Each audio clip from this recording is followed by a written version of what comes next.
Okay, so today we're going to do Simpson's one-third rule of integration, and the first thing we're doing is deriving the formula for it. So we're given a definite integral, and we have to derive the formula of Simpson's one-third rule from it. And let's draw the function now. So,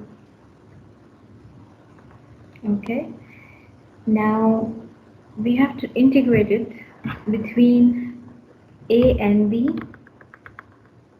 So this is the lower limit of it, a, and the upper limit of it is b.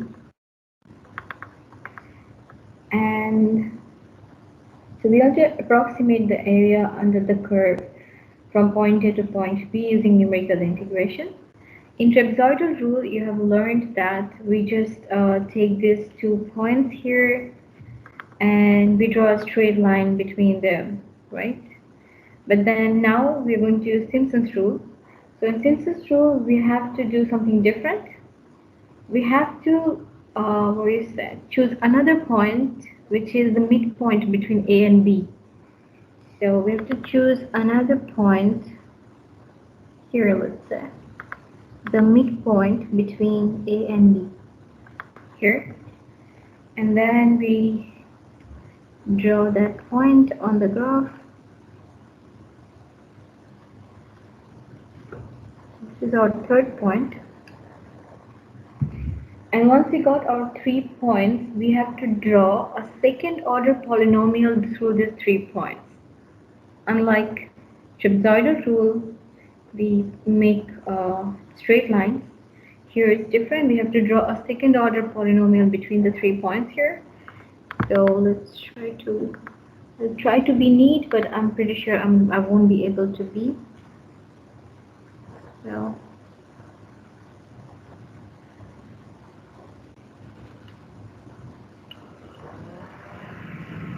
okay, let's keep it that way.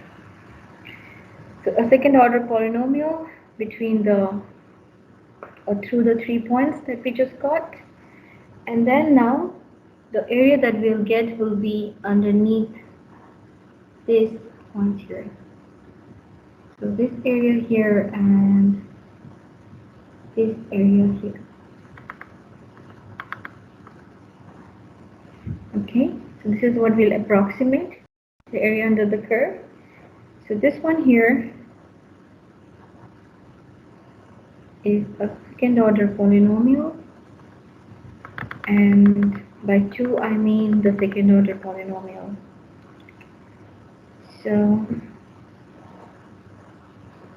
now let's write the formula. How does the second order polynomial look like? So f2 of x is equal to a0 plus a1x plus a2x squared.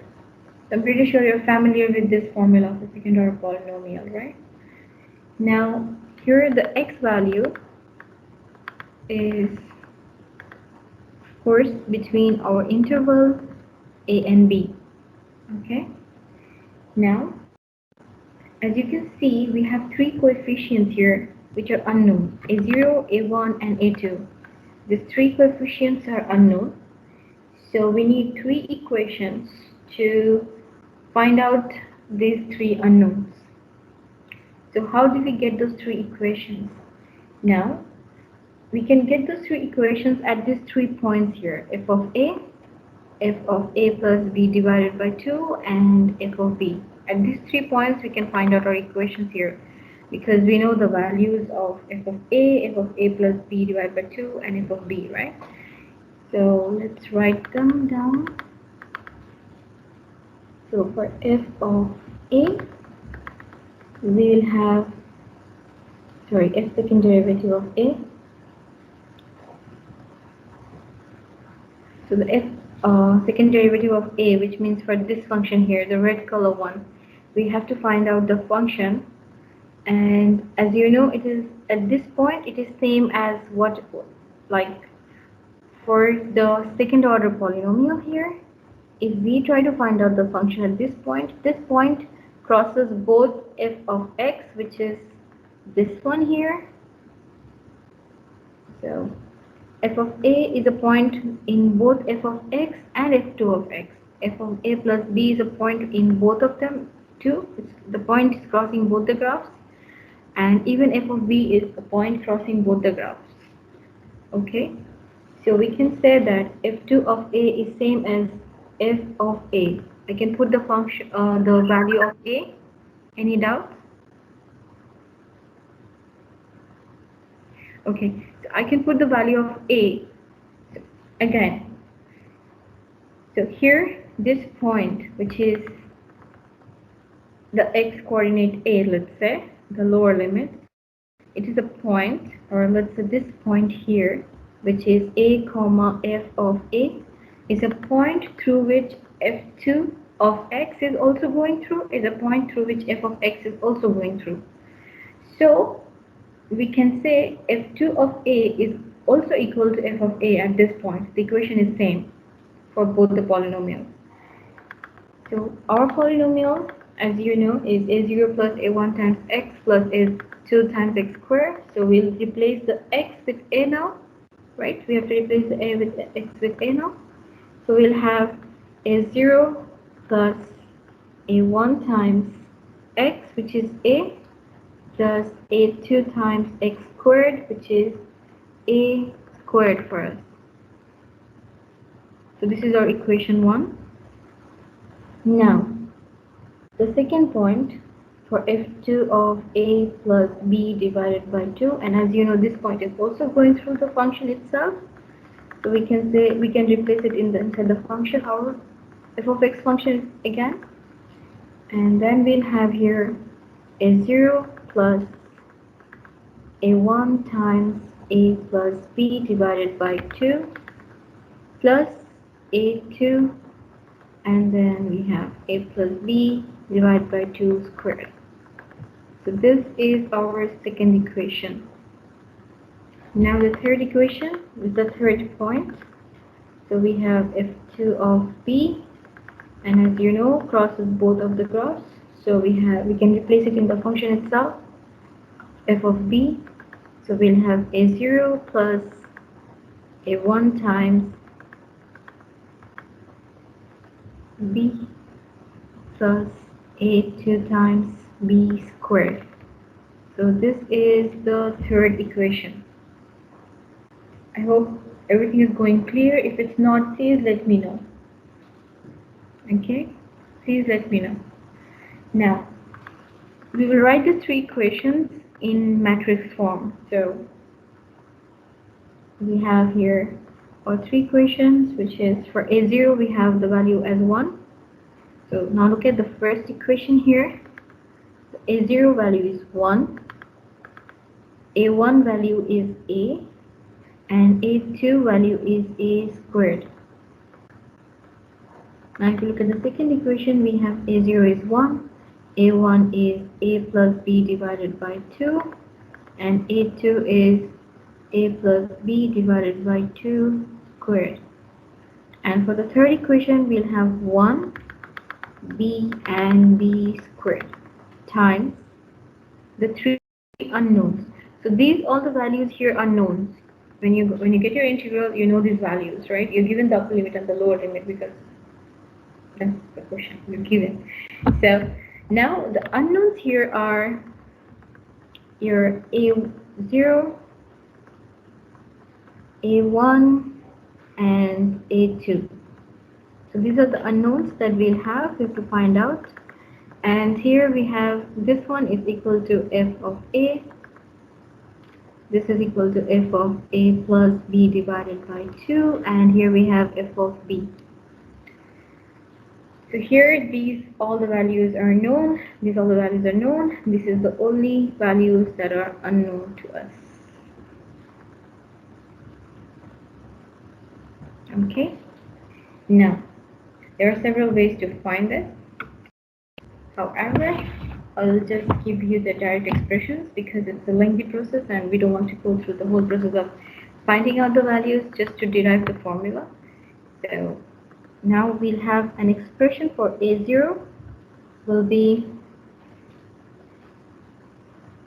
b times b plus a times f of a minus 4 times a b f of a plus b divided by 2 plus a b minus a f of a.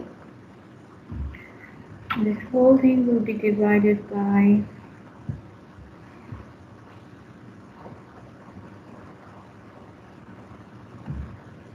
you don't need to learn how to derive these formulas. You need to understand how it's happening. That's all. Okay. So here we have divided by b minus a squared. So this is an expression for a0. And then we have the expression for a1, which is minus 3b plus a f of a plus 4 times b plus a f of a plus b divided by 2 minus 3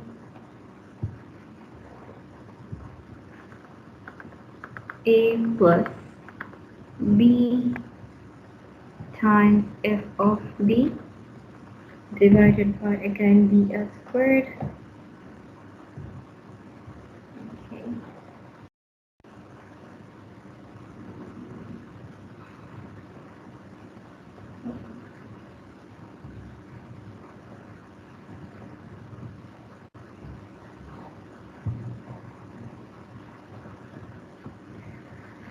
So we have divided by b minus squared, and now we'll write the expression for a2. So just bear with me for some more time. We'll get clear in some time. It will look more clear. So here we have a2 is 2 times f of a minus 4 times f of a plus b divided by 2 plus 2 times f of b and divided by s squared. So once you solve the matrix, you will arrive into expressions for the unknowns a0, a1, and a2, and they will look like this one here. Now, we are given to find out the definite integral of a function f of x. So, one second. Okay.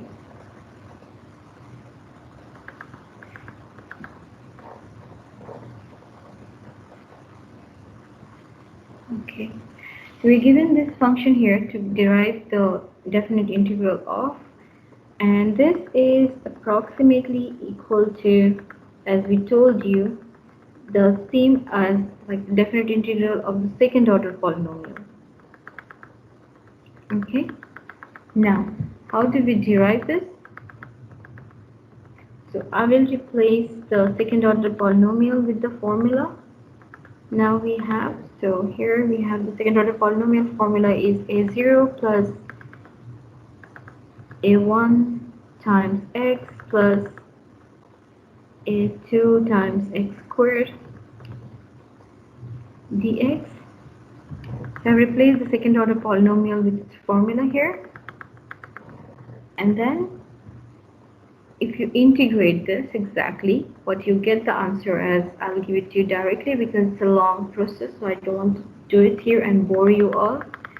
So here we have a0 times b minus a plus a1 times b squared minus a squared divided by 2 plus a squared times b cubed minus a cubed divided by 3. That's what you get when you integrate it. And now what we'll do is we'll substitute for a0, a1 and a2 the values that we got before this, like these all the expressions here for a2, a1 and a0, and this is also a very lengthy process. So when you do this, you will get the answer. So I'll just give you directly the answer.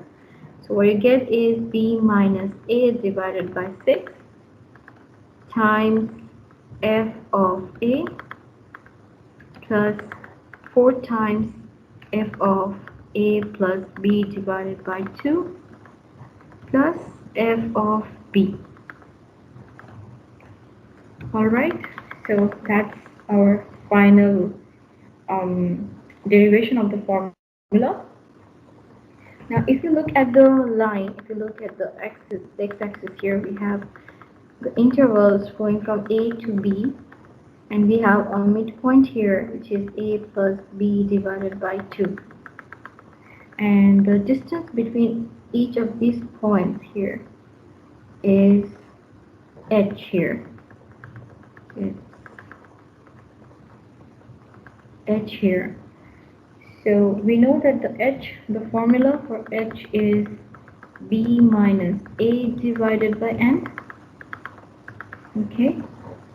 So here our n, we know it is divided into two segments here, so we can replace the n here by 2. So for this particular case, the h is b minus a divided by 2. And now if we substitute this into this one here, so we'll get h divided by 3. I hope you're understanding. If you do not, please let me know. So it's just that I'm kind of made this 6 like, okay, let me just explain it a bit more detail. So we had b minus a, and I made the 6 as 2 times 3, and I have replaced this part here with the h. So it is h divided by 3 now. Okay? So h divided by 3 times f of a plus 4 times f of a plus b divided by 2 plus f of b. So that's the final formula. So why is it called Simpson's one-third rule? So if you look at it properly, this is actually, let's just read that. So this is actually 1 by 3 times h, right? So this is from where the name becomes Simpson's one-third rule. So we have derived the formula until now. If you have any doubts, please let me know now in the derivation of the formula before we go to the example. Any doubts?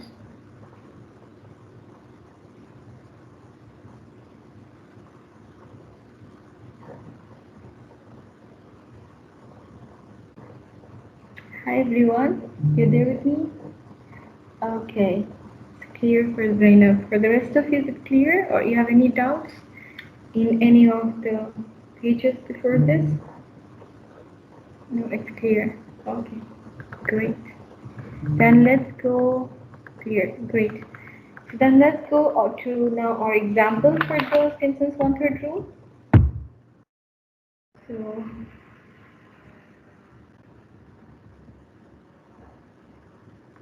let's work on an example. So now here we have to use Simpson's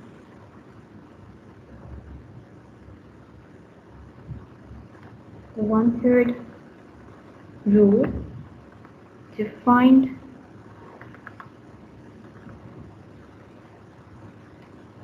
the integral from 0.1 to 1.3 of 5 times x e to the power minus 2x dx.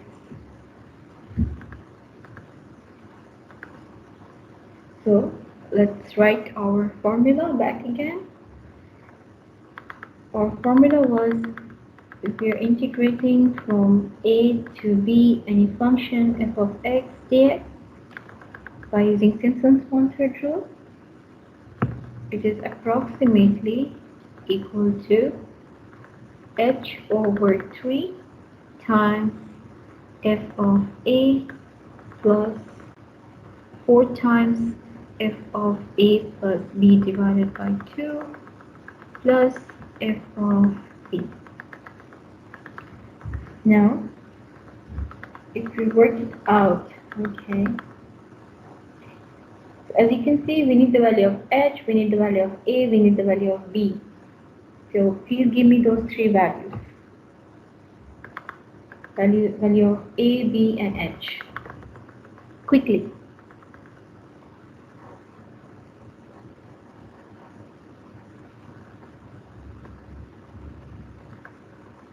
So our function is a is 0.1, correct?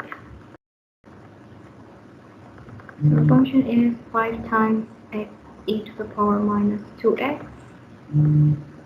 B is 1.3, correct? H now. So a is 0.1, b is 1.3. Now h is 0.3, no, wrong. Fatma? Yes, you're correct for h. Yes. Fatma, you're correct. No, yes, correct. So h, we have b minus a divided by 2. So b is 1.3 minus, so Simpson's one-third rule, the general case, or you can say the single application of Simpson's one-third rule is 2 segments all the time, right? That's what I showed you in the very beginning, that in Simpson's one-third rule, the single application of it, we have 2 segments, okay? So b minus a divided by 2, because we have got 2 segments here. So 0.1 divided by 2, which is 0.6. Great. Yes, everyone answers correct now. Now let's work on the function. So we have 0.1 to 1.3, 5x e to the power minus 2x to derive using Simpson's one-third rules. The formula is above, and approximate derivation of it, we have h is 0.6 divided by 3 times f of a, which is 0.1, plus we have f of 4 times f of a plus b divided by 2 plus f of b. Now I want you all to calculate the values of f of a plus b divided by 2, and f of b, and give it to me. So here we have, this one is 0.2 times, we have f of 0.1 plus 4 times f of, this is 0.7 plus f of 1.3. So what is the f of 0.1 value? So write it in more details. We have f of 0.1 is 5 times 0.1 times e to the power minus 2 times 0.1 plus, okay, that's correct for f of 0.1, yeah. The value is correct. Don't make it to so much, like, don't decrease the number of decimal points to so low. At least minimum 4 to 5. Because if you decrease it so much, it's tough. You will get more higher error in your final answer. So okay. So all of your answers correct actually. Zainab, Suha, Zara, Fatima, Noor. Everyone's answer is correct. Now f of 0.78631, correct, Zara. Okay, so this one here is 4 times 5 times 0.7 times e to the power minus 2 times 0.7 plus we have 5 times 1.3 times e to the power minus 2 times 1.3. So this, as you told me the answers, I still didn't get the answer for f of 1.3. So this one here is 0.4094 plus 4 times 0.4828, 0.48278. Wow, why do we all get so different answers? But it is around the correct answer. It's not wrong, but it's just my answer is a bit different from yours, I guess. However, so this one here we have 0.8631 plus we have here 0.4825. Am I wrong? Is it 28? Okay, I'm not sure. So I'll just accept your answer. I'll not press my calculator now again. I'll accept that this is 28 because two of you have given me this answer, so most probably I have written it wrong then. And then, so I'm trusting you. Okay, so now the total of this is 0.8689. So that's the approximated value, 8689 is. So that's the approximated using Simpson's one-third rule. And I think I already gave you last lecture the exact value to this function. So the exact value of this integral is equal to actually 0.8939. So we have approximated it quite well, but still it's a little bit away from the original or the exact value of this. So let's calculate the absolute relative error. Any doubts? Yes, no, you want to say something to me?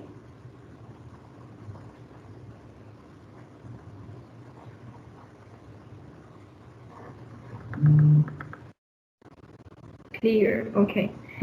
So the absolute relative true error will be, okay, great. The absolute relative true error will be, as you know, it's the true value.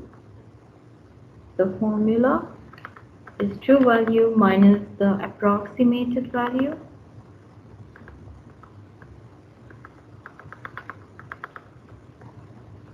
divided by the true value times 100.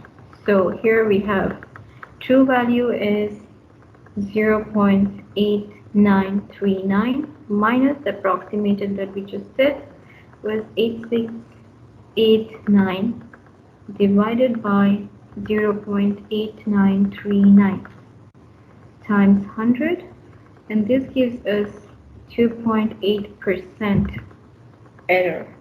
Okay, now let's go ahead and work on multiple segment Simpson's one-third rule. So go ahead and work on.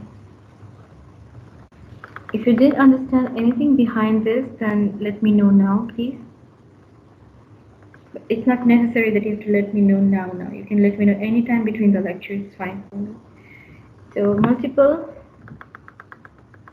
segment Simpson's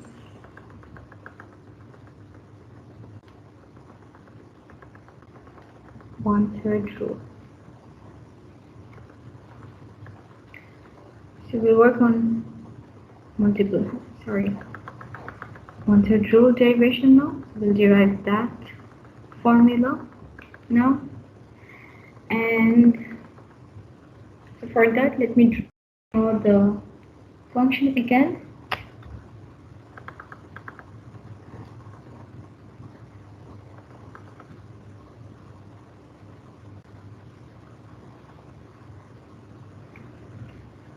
Okay, so that's f of x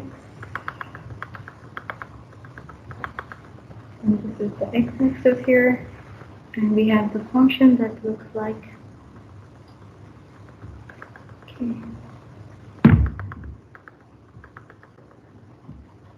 Great. Now we have two intervals, a and b. So integrating it.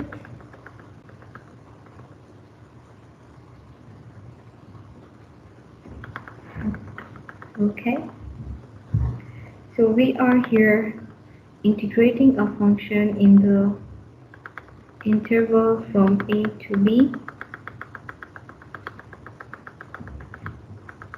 And we have to divide this interval to n equal segments. So we have to divide it to n, let's say, like the length between each segment should be b minus a divided by n. So the n equal segments, the length, the width between each segment will be b minus a divided by n. And here our n will be an even integer. So the n is an even integer. So we divide it to equal segments. Let's not say equal to even segments. Now, why is that? When we look at the first case, that is a single application of the Simpson's rule, we saw that we had two segments in that. Now, if you apply Simpson's application twice, we will have four segments. So when we applied Simpson's one-third rule application formula once, we had two segments. If we apply it twice, we will have four segments. And if we apply it three times, we will have six segments. So the number of segments is like an even, right? It's going as an even number. So the integer n is even. I hope I'm clear. So when we kind of applied Simpson's rule once, we had two segments. When we applied twice, if we applied twice, we'll have four segments. If we applied three times, we'll have six segments. So these are the number of segments, and as you can see, they're always even. So the n is always an even integer. Now, so we have to divide, to apply the Simpson's one-third rule between the interval a and b, we have to divide it to n equal segments. So let's say we have here an equal segment.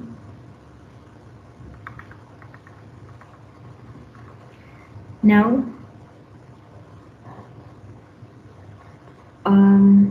also let's call a as x0 and b as xn. This is so that when we are deriving the formula, it's more clear to you, because otherwise it will be tough for you to see. And the distance between two segments or two points here is h, and as you know, h is b minus a over n, the n equal segments. Right? So now if I draw this x-axis separately, it can just the x-axis to make it more clear to you.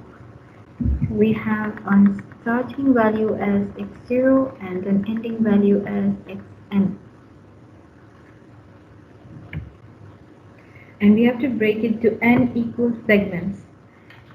So we break it to x1, x2, x3, x4, continuing until, let's say, xn minus 2, xn minus 1. This is like we have divided it to n equal segments here. So don't get confused, x0 is a and xn is nothing but b, our upper limit and lower limit. Now when we apply Simpson's one-third rule, we will apply to two segments at a time. We'll apply to these two segments at the first time. Then when we again second time apply the Simpson's rule, it will be on these two segments. Then it will be on the next two, and then till the last two. We'll apply the Simpson's one-third rule. So Maybe I'll copy it to the other page if I want to work on this.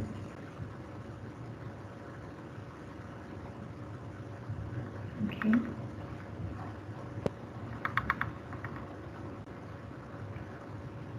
Okay. So now if we are having to integrate from a to b a function f of x dx, so let's write it to be more clear that we have replaced a with x0 and b with xn now. Okay, and we have the same function and dx, and that's what we're trying to integrate. So as I told you, first we'll integrate from x0 to x2. So our lower limit will be x0, upper limit will be x2, and we'll integrate the function between these two coordinates, and then we will integrate it from x2 to x4, the function, and then we will integrate it in between for x4 to x6, x6 to x8, and so on until we reach xn and 4 to n minus 2. So I took one more point in between here just before this. Okay, just before that I took one more point, which is xn minus 4 to xn minus 2 f of x dx plus the last integral will be from xn minus 2 to xn f of x dx. Please tell me, is it clear until here? Because if it's not clear until here, you will be more lost when I go further.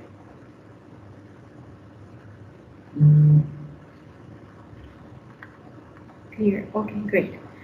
So let's go ahead.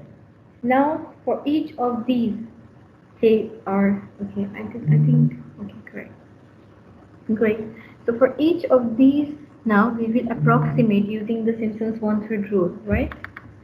So let's start approximating it.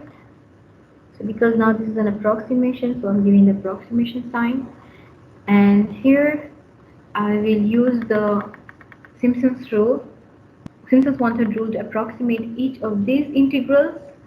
So it's just, I hope you don't get confused, so I have to let it say to you clearly. So I'm not using this h divided by 3 formula, but the one before it, b minus a divided by 6, so that I can show you more clearly how it's arriving. So one step before. Anyhow, even if you want to do your work in your calculations, you can use either of them, they're fine. So here we have b minus a, so b is x2 minus x0 divided by 6 times we have f of the lower limit, which is x0, plus we have 4 times the midpoint, right? What is the midpoint between x0 and x2? What is the midpoint between x0 and x2?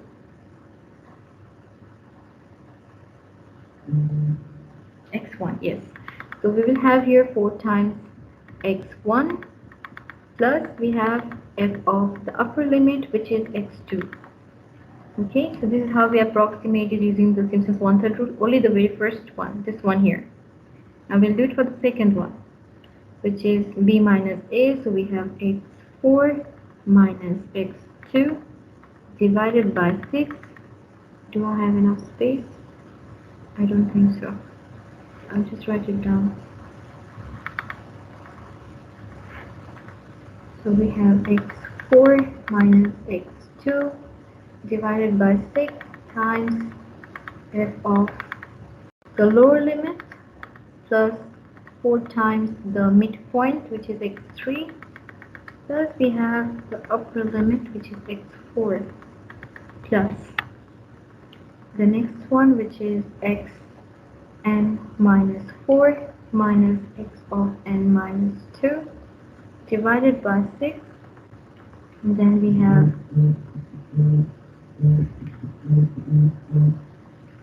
Okay, here in between we have many more which I'm not writing. Then here we have the lower limit, which is f of x n minus 2 plus 4 times f of x n minus 4. Sorry, the midpoint, right? So the midpoint will be n minus 3 plus we have f of x n minus 4. So yes, and here close the brackets. Okay, I made a mistake or no?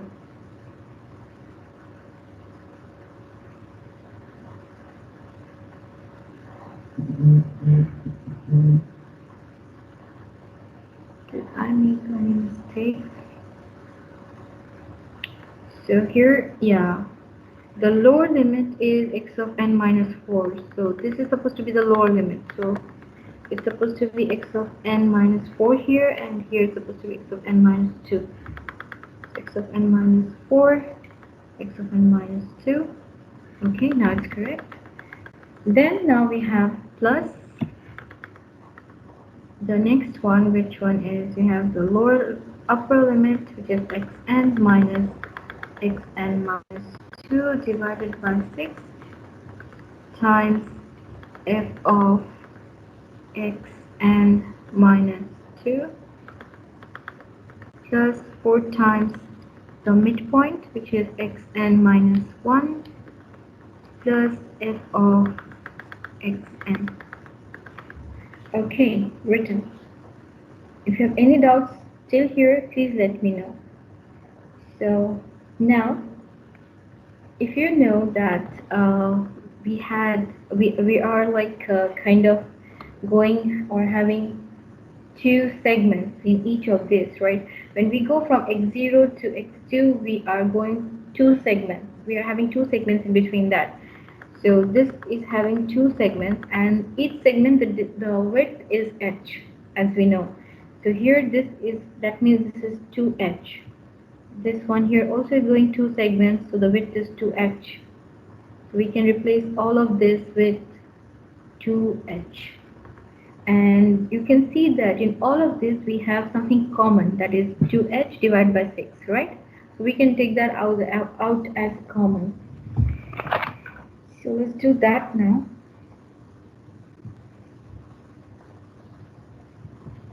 So let's take out common 2h divided by 6, and then if you look at it again now, we have f of x0 only one time here, right? So we'll write that once.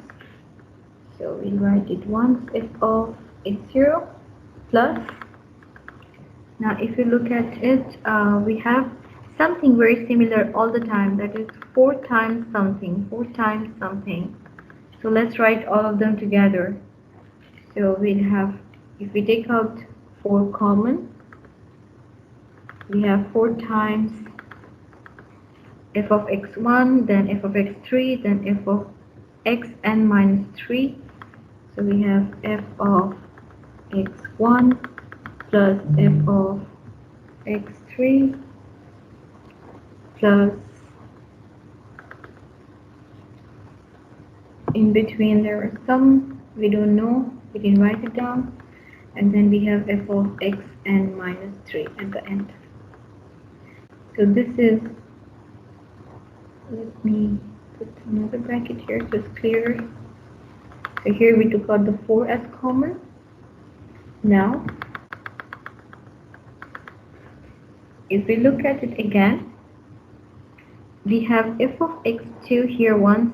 Okay, I don't want this color, so confuse you. So let's go for this one here. So if we have f of x2 once here, and we have it again here. We have f of x4 once here, and we have it again in the next one, which I didn't write it here, so assume it. And here we have f of xn minus 2 once here, and again here.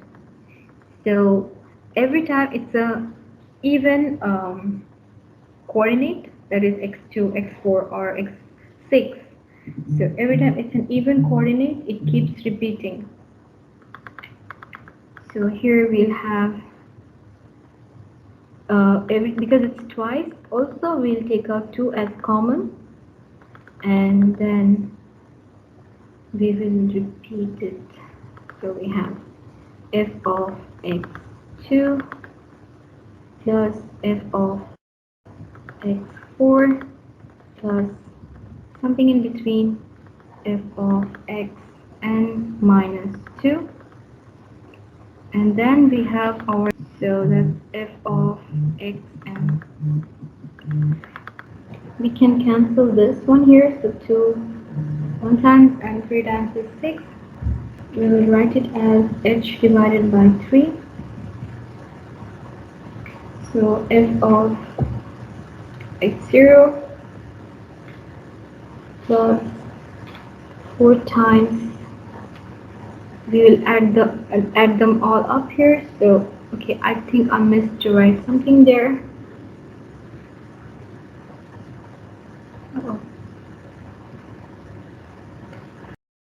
We also have f of x n minus 1.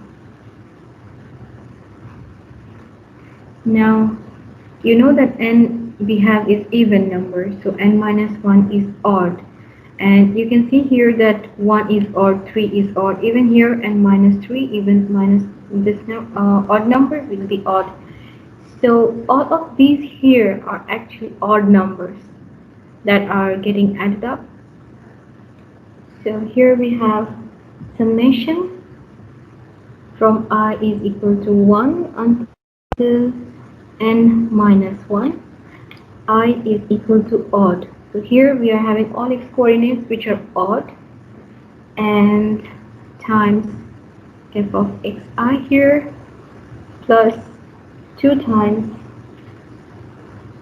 I is equal to 1, not 1, sorry, I is equal to 2 until, because if you look at the second one here, we have x2, x4, xn minus 2, even minus 2 is also even, and as we know, we have divided to n equal segments and n was even, so n is even. So this all here is I is equal to even numbers here, so 2 times all even numbers, and we go from 2 till n here, sorry, n minus 2, f of xi plus the last one, which is f of x. Okay. Now, if you want, you can write instead of the h b minus a divided by n. If you do that, you can even have it looking like this one here.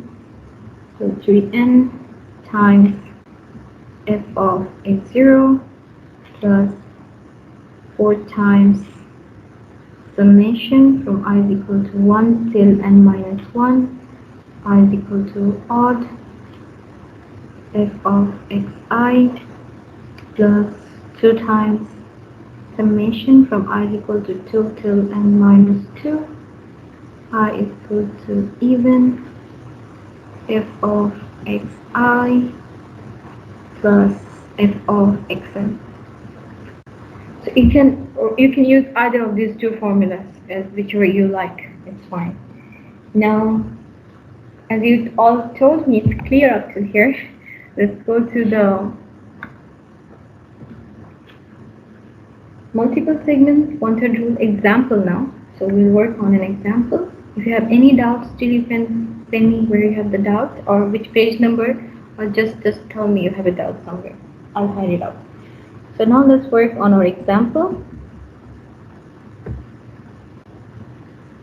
So find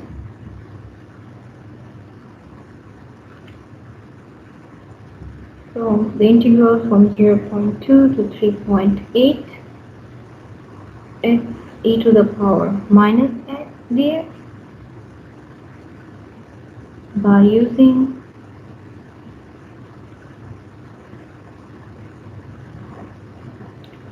Simpson's one-third rule.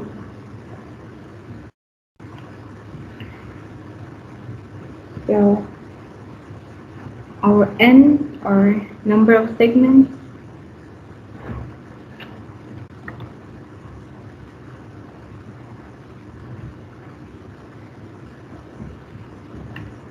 n is equal to 6 here.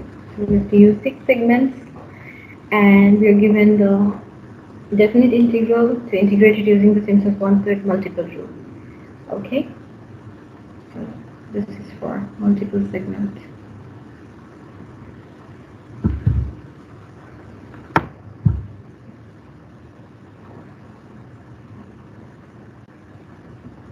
Okay, now what is the value of h? Can you all give me the value of h? So a is 0.2, b is 3.8. What is the value for h?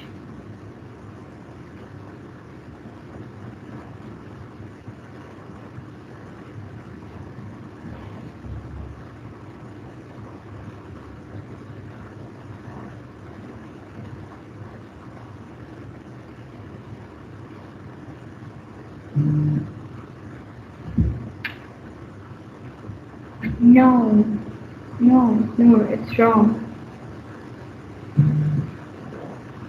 Yes, it's 0.6. For h, we have b minus a divided by n. So we have 3.8 minus 0.2 divided by 6, which is 0.6. Yes, correct. Okay, so now we have to divide it into n equal segments. So what we'll do is we'll use the formula to find out the x values here. So we'll use the formula xk is equal to a plus k times h. So here you have for x0, you have a is 0.2 plus k value, as you know, is 0 times h is 0.6. So that gives you the value as 0.2. x1. So we do this until we reach our x, or until we reach xn, or until we reach our upper limit, which is 3.8, right? So this will give us all the values of our x. So a is again 0.2 plus k is this time 1. So this is the k value here, times 0.6, which is h here, and that gives us 0.8. For x2, we have a 0.2 plus 2 times 0.6, which is 1.4. x3 is again a plus k is 3 this time, h is 0.6, and we have 2.0. Then we have x4, 0.2 plus 4 times 0.6, which is 2.6. x5, 0.2 plus 5 times 0.6 is equal to 2, and then x6 is 0.2 times plus 6 times 0.6, which is 3.8. So we reached the upper limit. This is our lower limit, and here is our upper limit, and these are the values of x coordinates in between after n equal divisions, right? So you can do it like this, or you can even write it, or let me just show you in the x-axis how does it look like. So here,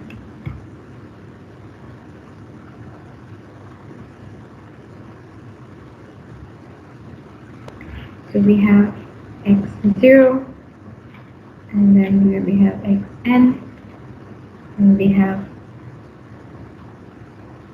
0.2, or let's not say that.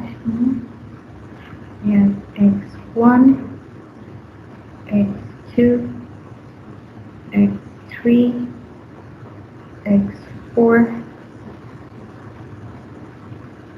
x5, and I'll just write x6 here and erase that side because that's too far. Okay.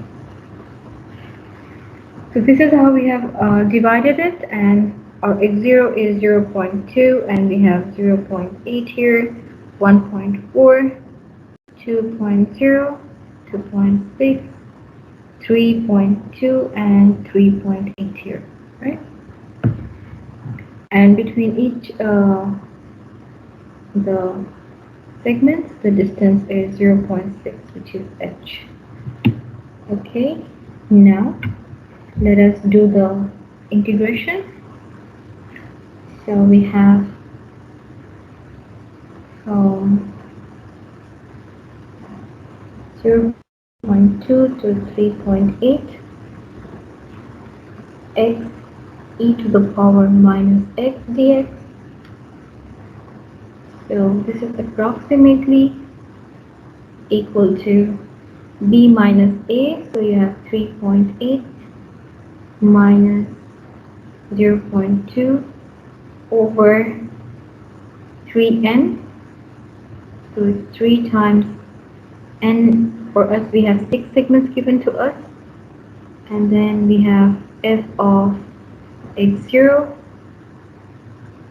plus 4 times summation from I is equal to 1 until n minus 1. So n is 6, 6 minus 1 is 5.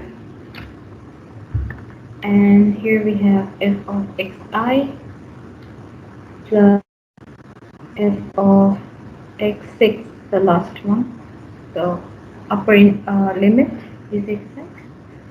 Now if we expand this, we will get 3.6 divided by 18 times f of x0 plus 4 times, for I is equal to 1, we have f of x1 plus, for I is equal to, so I, as you know, is equal to odd, so we only take the odd numbers here. Again, I missed something, yeah. So what should I do? I'll just continue it. So here we have 2 times summation of I is equal to 2 until n minus 2 f of xi, and then we'll have plus f of x6. Okay, so that is equal to, and I don't want to actually write it like this. This is very confusing, even if I look at it later on. So here, this one, we have plus f of x6. So now if we equate it, we'll have here 3.6 divided by 18 times f of x0 plus 4 times, so here the I is even, and for odd we'll have f of x1 plus, until f of x5 we'll go from I is equal to 1 until x5, but with all odd numbers. So f of x3, and then we have got the final one, f of x5, plus we'll have 2 times I is equal to 2, so first is f of x2 plus we have f of x4, and that's it, because we are going to n minus 2. So here, if I place this one here, we have 6 minus 2 is 4, so we are going until 4 here. So yeah, plus f of x6. So I hope you can follow me up. Everything is clear until now. Okay, now we have 3.6 divided by 18 plus, okay, no, it's here, times f of x0, so we know f of x0, the value is 0.2 plus 4 times f of 0.8 plus f of 2.0 plus f of 3.2 plus 2 times f of x2 is 1.4 plus f of x4 is 2.6, closing the bracket, and finally we have the upper limit f of 3.8. So now here, can you work this out and let me know the values? So what is f of 0.2? Give me the value for f of 0.2.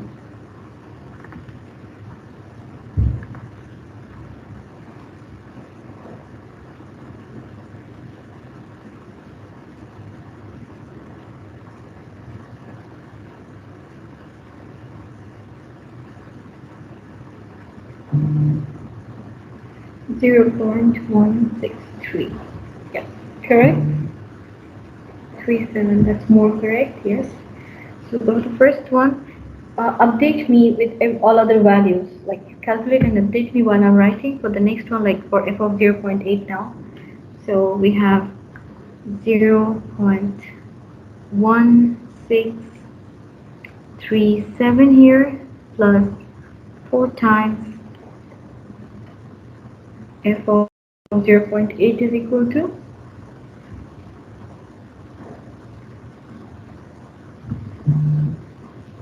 0.3594.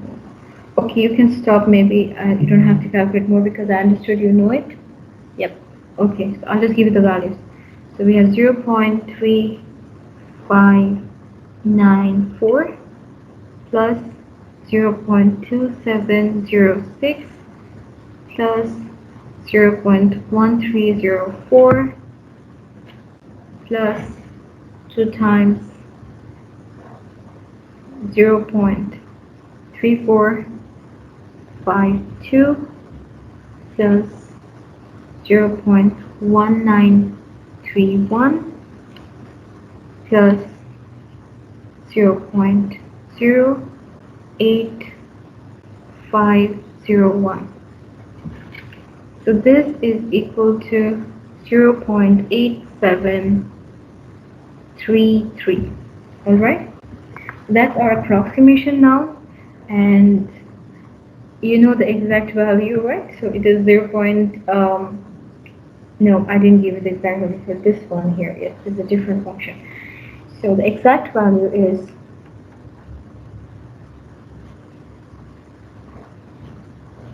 0.8751. So we're close to it. We're very close to the exact value because we use multiple segments here. So our approximation is better. And now if we find out the true error, so the true error is 0.8751 minus 0.8733, which is equal to 0.0018, and the absolute relative true error is the true error divided by the original, which is 0.8751 times 100, which is equal to 0.2057%. So the error have reduced here, or the error is lesser when you do the multiple segment rule. Now, if like because we didn't do for this example with another segment, like just let's say for one-time application of Simpson's rule, so I'll just give you the value. So if you have n is equal to 2 segments, then the error the relative approximate error percentage was 8.730%. So, and when n is equal to 6 segments, which we have done just now, the relative error percentage is 0.2057%. So you can see there is a huge change in the error percentage when we change from 2 segments to 6 segments. That is single application of the Simpson's one-third rule to multiple segments, multiple application of the Simpson's one-third rule. Okay, now you can do this as homework. This one here, you can try it at home and see whether you get the similar answer or not. Okay, now what we are doing all this time is that we are numerically solving integrals and we want to have the knowledge of the true value. But then we don't actually have the knowledge, like we will actually not know the exact value. We will not know this value here, right? Because if we know the exact value, we know how to do the integral exactly, we would never do it approximately. Right? If I know how to do it exactly, we won't do it approximately in real life. This here we are doing it so you understand small examples, but in real life when you go or you apply into some real applications, it will be really hard to get the exact value or the true value. That is why we are learning how to approximate a value, right? So when we are approximating a value, we will not be able to find out something like this here, the true error, when we don't know the exact value. So we need to find out a way to know how much of our approximated value is correct, right? So how much of it is correct, and we can do that by what we have learned even before. So you will understand it in a minute. How can we do that? So we have the integral from 0.2 to 3.8 x e to the power minus x dx, and so here we have n segments and we have here the approximated values. So for approximated value, I'll just write AV. So you know what is approximated value, and then the approximated value using multiple segments, Simpson's one-third rule. Okay, and then here we'll calculate the absolute relative approximate error. So this will give us, as you know, like how much of our answer is correct.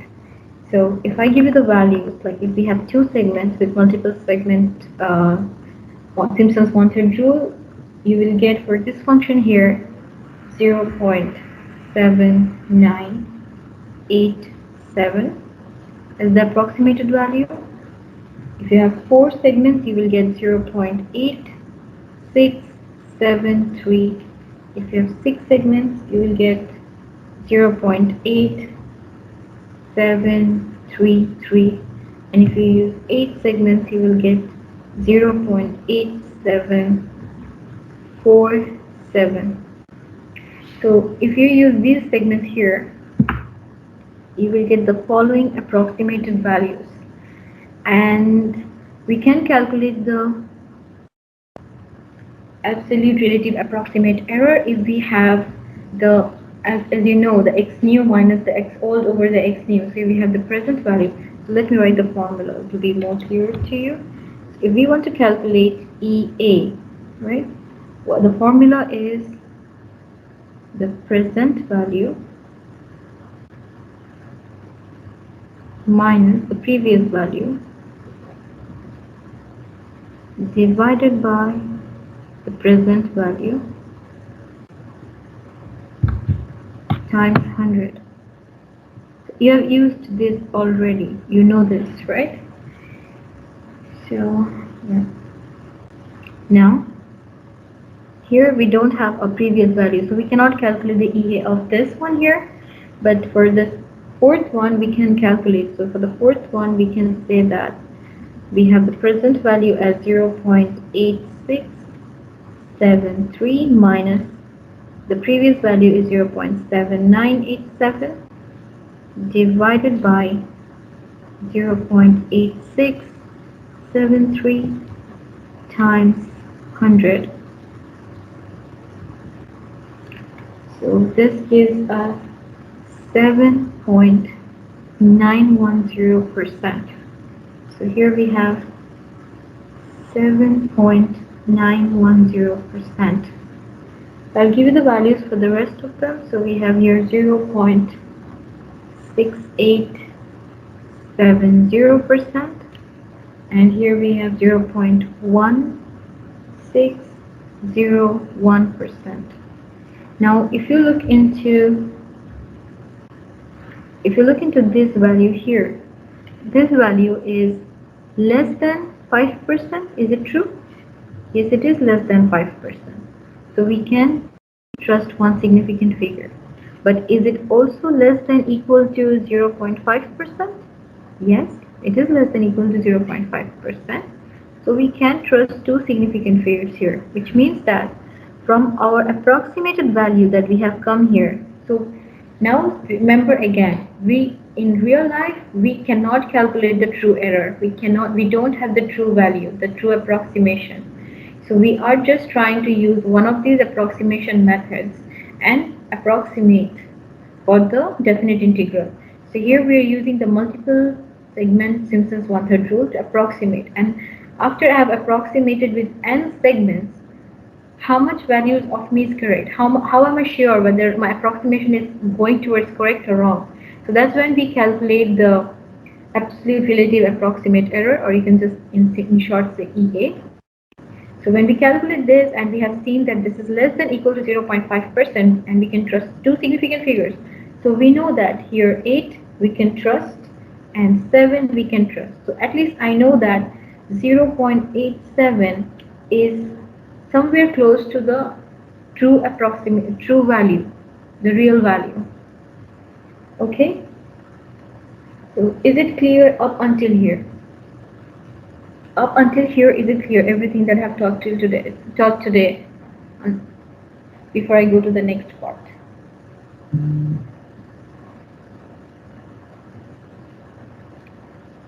Great. You're saying me clear now. Don't say me later that you didn't understand, please. I really want to know if it's clear or not. I don't mind going through everything and teaching you again, but I need please be sure when you say me that it's clear. I want to be sure that it's clear to all of you. Okay? I want to be crystal clear to all of you when I talk. I don't want to be like you're just saying me clear while you don't understand. Okay. So then we are done with the Simpson's 1/3 rule, and we'll go to the next integration formula, which is Richardson's extrapolation formula for integration. So now we will go for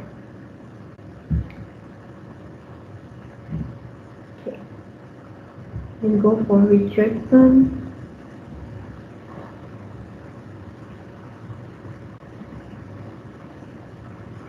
And one more time. It's no point of me going ahead if you didn't understand what I just taught behind. So please let me know if you have doubts. Okay? Therefore, Richardson's extrapolation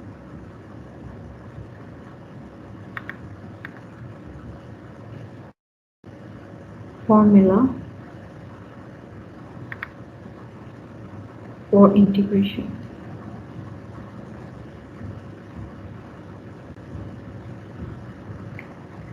So we'll try to derive this one here.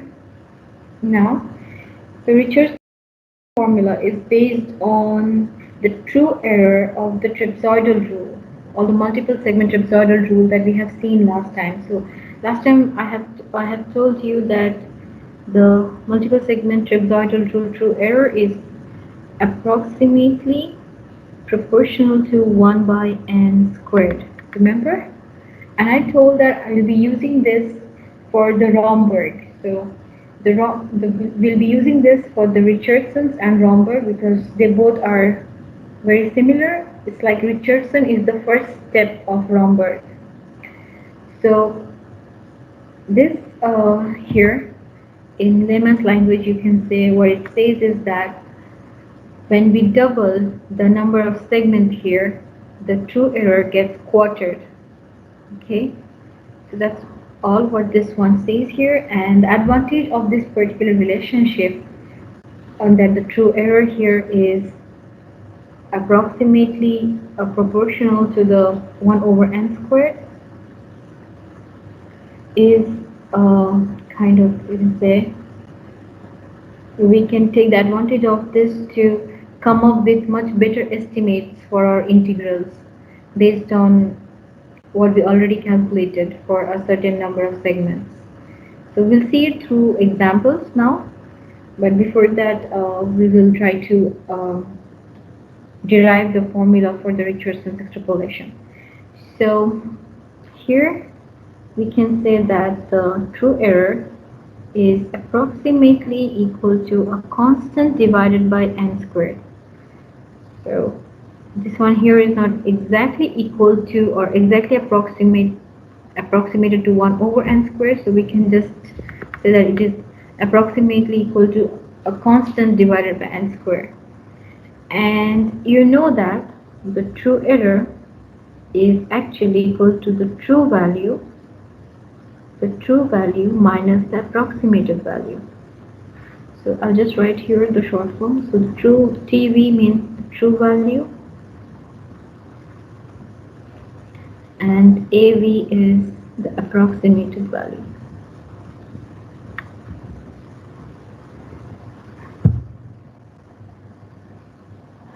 Okay, so we know that the true error, to find it out, we have to subtract the approximated value from the true value.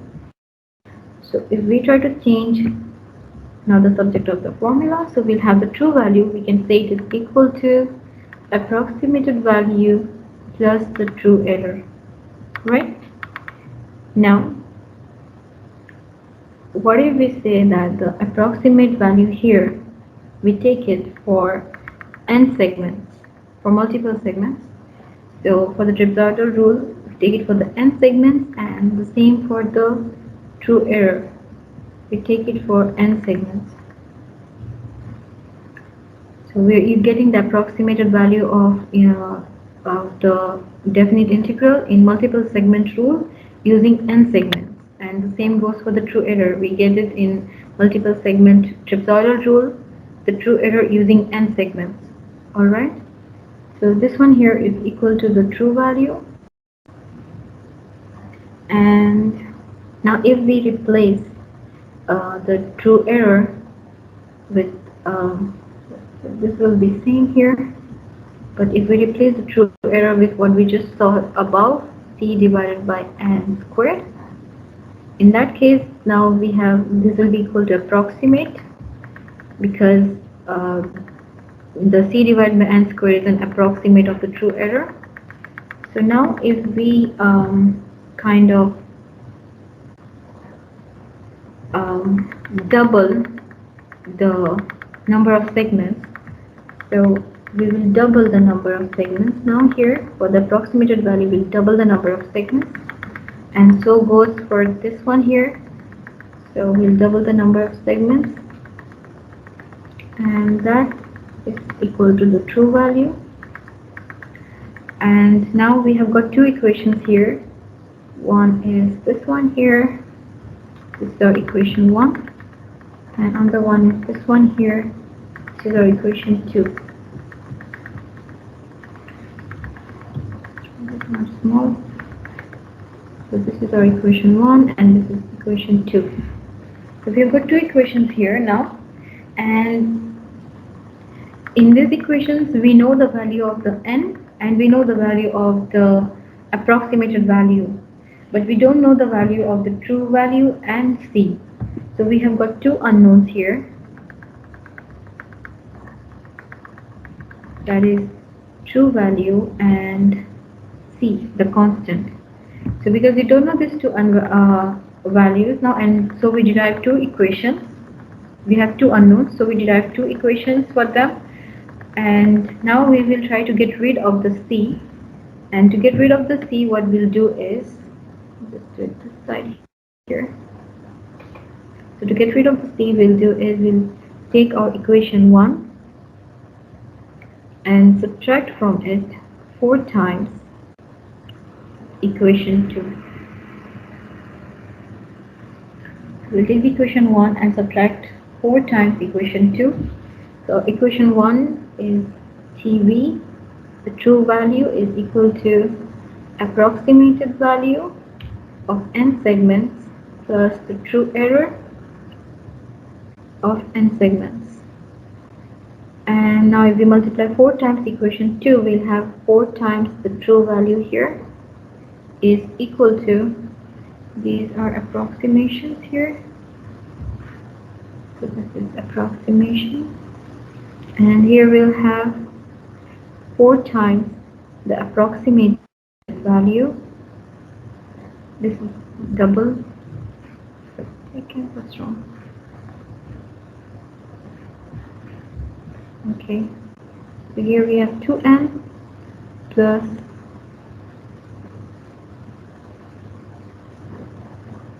what mistake did I make here?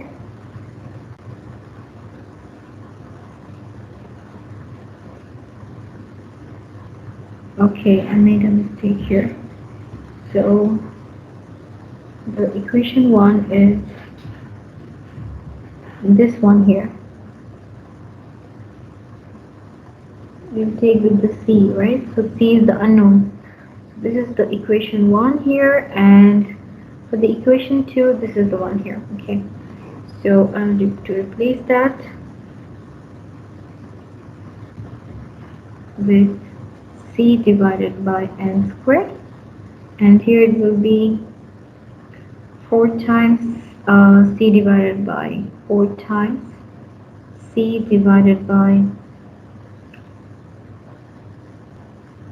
2 squared is 4 times n squared if you open the bracket, right? So this 2 will get cancelled, and if we subtract now, if we subtract them, the signs of all of this will change. Sign of all of this will change here, and so plus minus C divided by n squared will get cancelled, and then here we have 1 true value minus 4 true value will be minus 3 true value is equal to, here it's n and to n, so we cannot subtract them, right? So we'll just write both of them. So we have AV, the approximated value with n segments, minus 4 times the approximated value with 2n segments. So I just wrote it down the minus here because I cannot actually subtract it. Okay, so until this, is it clear for everyone?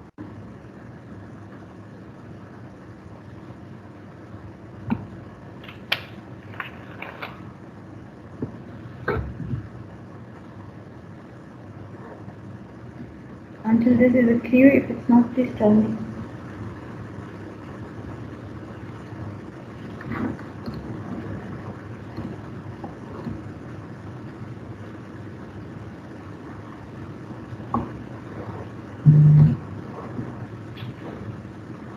Okay. So now once we got this one here, I'll rewrite this equation. Just copy it down from here.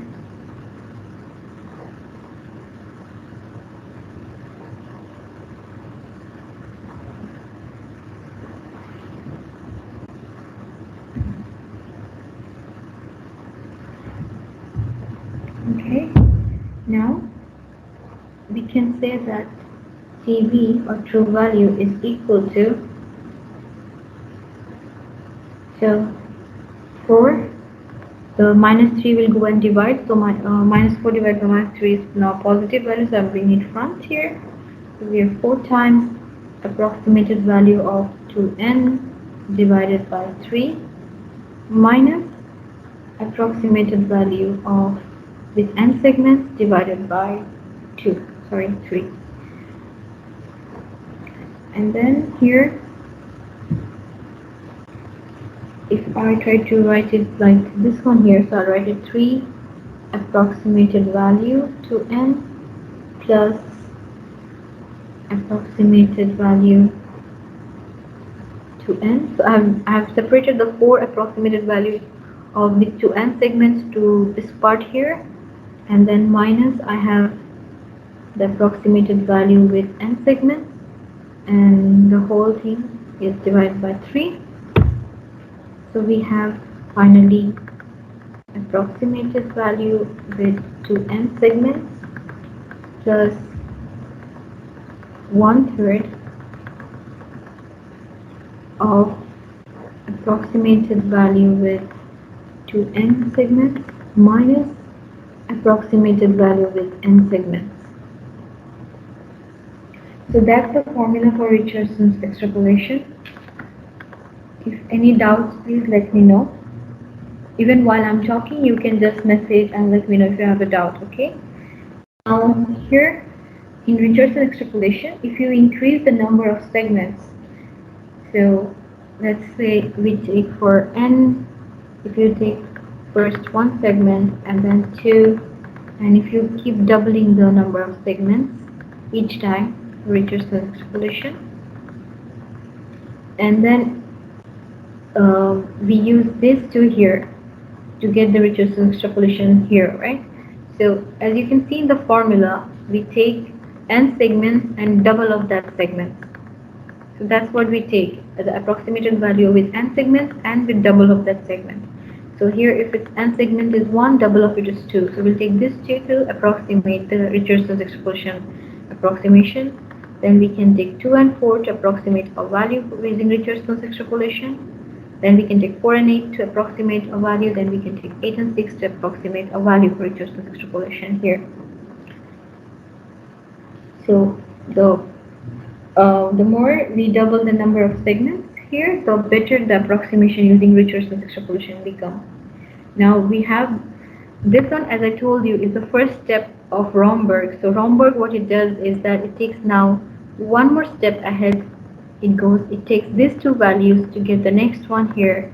It takes these 2 values and these 2 values to go to the next one. So until here we have is Richardson, right? And then later on, the rest, the more you try to now approximate using these values here, this part here is the Romberg integration.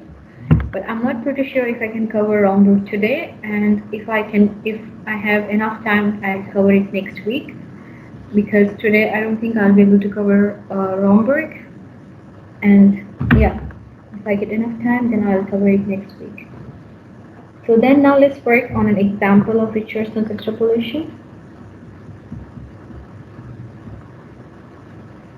So we are given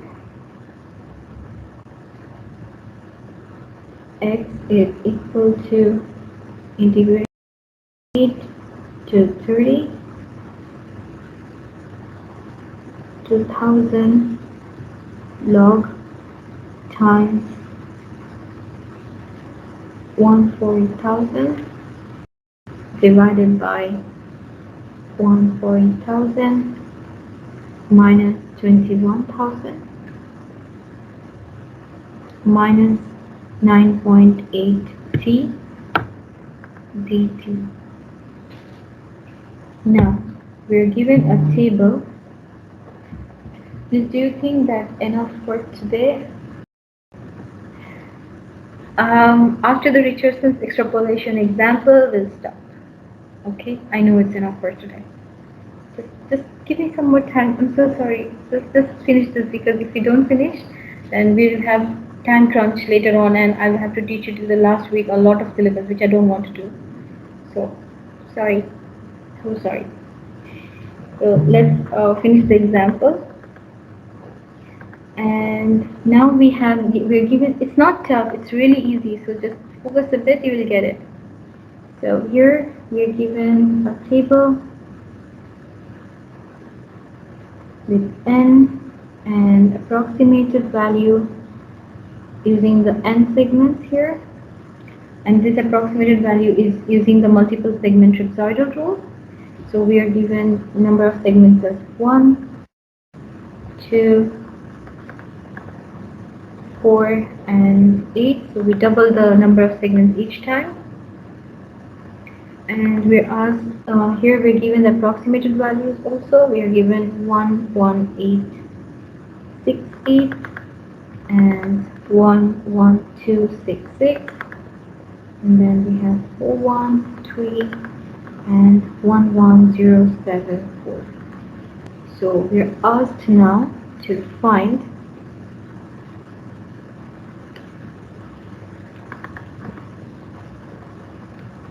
a better approximation or a better estimate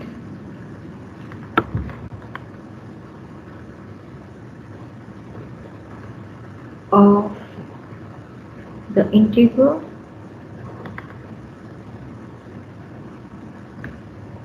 using Richardsons extrapolation formula.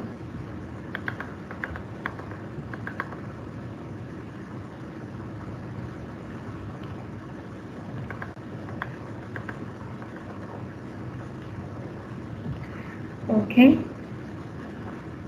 so now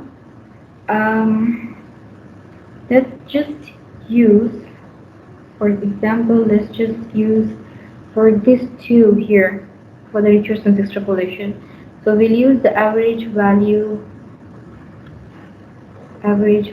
of using two segments, which is 1 1, or maybe I'll write. Okay. So we need to use the average if we are trying to use this two. So average value of two segments and average value of four segments, right? Because we need, as you know, we need to kind of, for the formula we have n and then 2 times n, so the double of it, right? So we can only take, if this is our n, then this is the 2 times n. We can take for our formula. As you know, the formula is true value is equal to or approximately equal to. So this is our formula for the extrapolation. So here we have approximated value of 2n plus 1/3 times approximated value of 2n minus approximated value of n. Okay, so here we have already the value of approximated value of 2n is approximated value of fourth one. Using four segments is 1 1 1 1 3, and here also this value is given to us, which is 11266. So we can use that.